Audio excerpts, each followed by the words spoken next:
Ako po si Flor, 14 years old.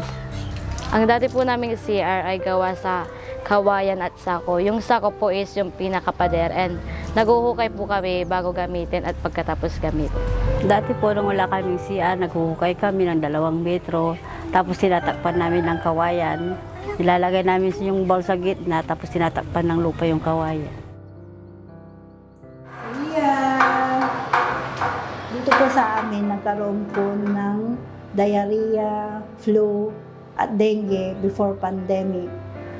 Dahil po dito sa kakulangan ng CR at pagkuhanan ng tubig sa kanilang mga tahanan. Dito po sa aming compound, may 14 families po kami. 7 po kami magkakapatid, magkakasama po kami makamag-anak.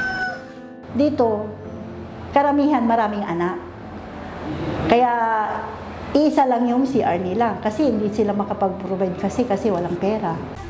Dati po nahihirapan po kami sa CR kasi pag kasabay-sabay po kami, mahirap po nakapila.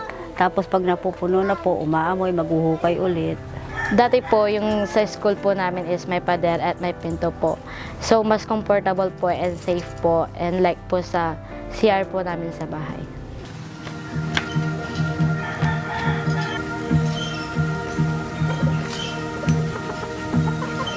Ngayon po na may CR na po kami, ang nagustuhan ko po is yung may pader na po, may pinto at hindi na po namin kailangan maghukay. Ang gusto ko po sa CR namin ay may bubong po at may pintuan at hindi po mabaho. Kung hindi po dumating yung World Vision, hindi pa po napaayos namin, hindi pa po namin napaayos yung CR, malaking tulong po yung World Vision sa amin.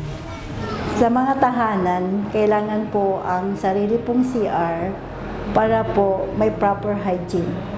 Importante po ang pagtutulungan ng LGU, ng NGO, ng World Vision, ang pangangailangan ng proper hygiene sa mga bahay-bahay. Para po sa akin, importante po na magkaroon po ng sariling CR para po mas safe at may privacy po. Mahalaga po na magkaroon ng sariling CR at di po magkasakit at malinis po tignan. Maraming salamat po World Vision sa pagtulong. Sana po tuloy-tuloy po yung pagtulong niyo sa amin para mapaganda po ang aming CR.